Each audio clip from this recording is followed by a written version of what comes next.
tiba, Ramadan tiba. Marhaban ya Ramadan, marhaban ya Ramadan, marhaban ya Ramadan. Bismillahirrahmanirrahim. Assalamualaikum warahmatullahi wabarakatuh. Selamat datang ya Ramadan, marhaban ya Ramadan. Alhamdulillah, Allah telah mengurniakan kita semua kekuatan, kesabaran dan kesihatan untuk kita berjumpa kembali dengan bulan Ramadan pada tahun ini. Maka antara ibadah yang boleh kita lakukan pada bulan Ramadan adalah kita mempelajari ilmu dan berkongsi ilmu tersebut. Maka pada kali ini insya-Allah kita sama-sama ulang kaji berhubung dengan perkara yang membatalkan puasa. Sebelum kita masuk kepada tajuk kita, saya ingin bertanyakan sesuatu. Sah atau tidak puasa sekiranya kita tidak tahu ilmu berhubung perkara yang membatalkan puasa? Jadi jawapannya adalah sah. Jangan risau. Kerana apa? Kerana ilmu berhubung perkara yang membatalkan puasa adalah bukan daripada syarat sah puasa dan bukan juga daripada syarat wajib puasa. Ustaz, kalau kita tidak perlu tahu dan puasa kita sah, jadi apa perlu kita belajar mengenai perkara tersebut? Kama qala Imam Al-Bukhari, babul ilmu qabla al-qaul wal amal. Imam Bukhari apabila beliau mengatur hadis, menyusun hadis dalam kitab perbahasan hadis beliau Sahihul Bukhari, beliau meletakkan bab, hendaklah kamu berilmu, babul ilmu, hendaklah kamu berilmu qabla al-qaul, sebelum kamu berkata-kata, wal amal, dan sebelum kamu beramal, agar ibadah kita terpelihara dan sempurna. Jadi kita masuk pada tajuk kita, apakah dan berapakah perkara yang membatalkan puasa dalam mazhab Syafi'i. Jadi berapa semuanya? Dalam mazhab Syafi'i terdapat 9 perkara yang membatalkan puasa, antaranya ini. Jadi insya-Allah kita akan telusuri bersama-sama satu persatu. Semua ini jika dilakukan membatalkan puasa apabila kita lakukan pada siang hari, kecuali nombor 8. Baiklah, insya-Allah kita teruskan. Yang nombor 1 adalah makan dan minum pada siang hari. Ianya bermaksud memasukkan makanan atau minuman dengan sengaja sehingga melimpasi halqum, iaitu menelannya sama ada kecil ataupun sedikit ataupun banyak ataupun besar. Ustaz, bagaimana kalau saya termakan atau terminum secara tidak sengaja ataupun saya terlupa? Bagaimana dengan puasa saya? Jangan risau, ianya dimaafkan dan hendaklah kamu sempurnakan puasa. Hal ini berdasarkan hadis Nabi SAW. Man nasiya wa huwa shaim, siapa yang terlupa dan dia sedang berpuasa, fa akala, lalu dia makan, wa syariba, dan dia minum, falyutimma shaumahu, hendaklah dia sempurnakan puasanya. Lalu apa kata Nabi? Apa kata Nabi? Fa innama at'amahu Allah wa saqahu, sesungguhnya Allah telah memberikan dia makan dan dia minum. Ustaz tadi bagi tahu kalau ianya melimpasi halkum, iaitu menelannya. Bagaimana kalau tidak melimpasi halkum? Jadi ianya tidak membatalkan puasa, namun hukumnya makruh. Kerana kecuali ianya tidak makruh bagi tukang masak yang merasai makanan. Namun perlu diingatkan di sini, setelah dirasai, apabila makanan itu diletakkan di lidah dan kamu tidak menelannya, hendaklah kamu meluahkannya kembali, hendaklah kamu meludahkannya kembali. Sekiranya ia ditelan dengan sengaja, walaupun sedikit, walaupun secebis, walaupun setitik, maka ianya membatalkan puasa. Namun sekiranya tidak sengaja, ianya dimaafkan. Seterusnya adalah berjima' pada siang hari. Maksudnya memasukkan zakar ke dalam faraj ataupun dubur pada siang hari Ramadan walaupun tanpa keluar mani. Yang ketiga adalah mengeluarkan air mani dengan sengaja. Tengok benda yang berbeza. Yang kedua adalah berjima' walaupun tanpa keluar air mani. Yang ketiga adalah mengeluarkannya dengan sengaja. Mengeluarkan air mani dengan sengaja sama ada melalui perbuatan diri sendiri ataupun melalui isteri. Dalam mazhab Syafi'i adanya perbahasan, bagaimana kalau keluar air mani dengan melihat ataupun berkhayal? Adakah batal puasanya? Ianya tidak membatalkan puasa, namun perbuatan tersebut adalah makruh dan mengurangkan pahala puasa.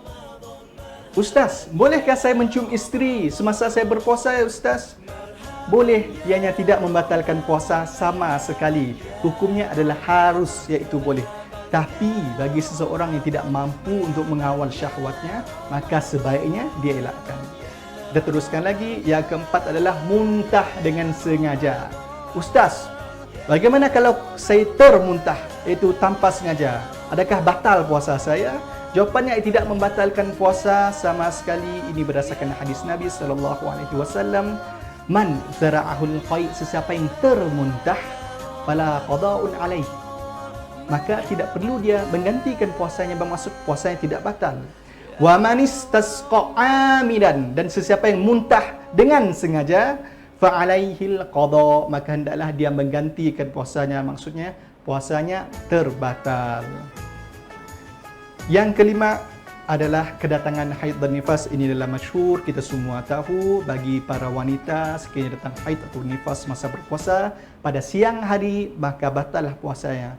Namun perlu diingatkan, sekiranya awak boleh tengok gambar rajah di bawah ini, sekiranya wanita tersebut telah berniat pada malam hari, aku ingin berpuasa esok hari menunaikan fardu Ramadan, dan pada malam yang sama juga haidnya terputus, tidak keluar lagi, maka berkumandang azan subuh, walaupun dia belum mandi wajib, tetap sah puasanya. Kerana apa? Dia telah berniat dan haidnya telah terputus pada malam tersebut.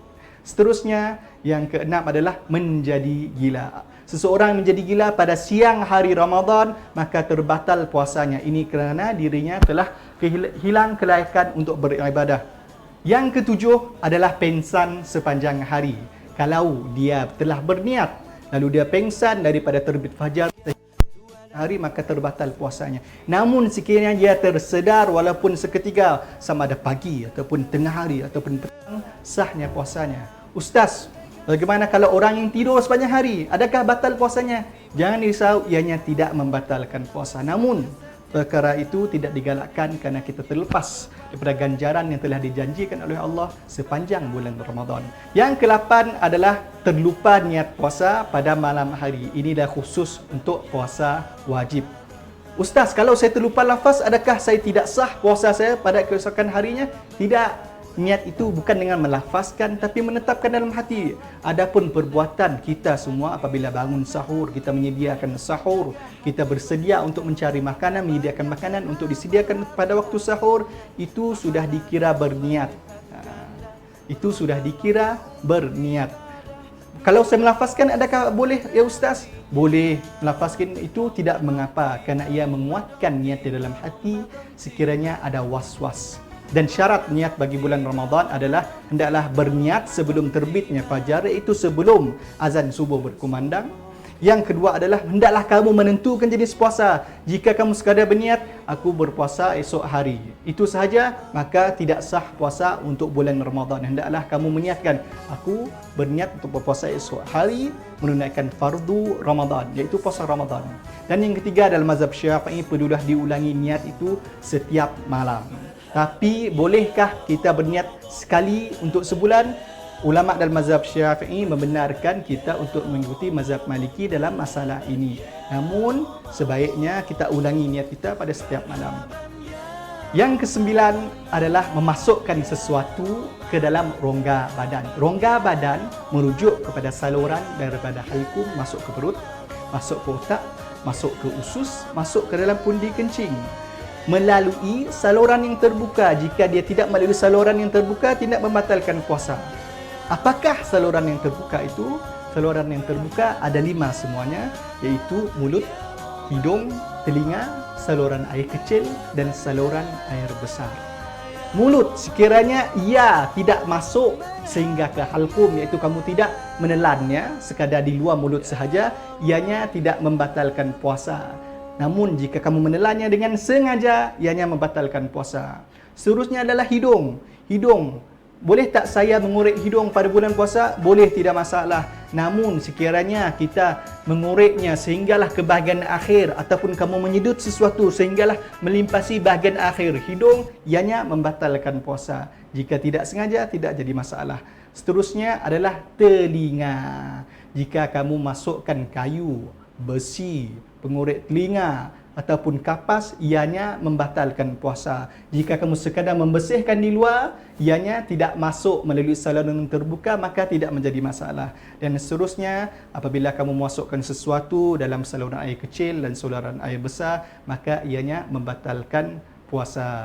Maka setakat itu saja perkongsian saya pada hari ini. Dengan ilmu yang telah kita pelajari, kita amalkan dan kita kongsikan kepada orang lain agar kita mendapat ganjaran daripada Allah Subhanahu Wa Taala. Jadi assalamualaikum warahmatullahi wabarakatuh.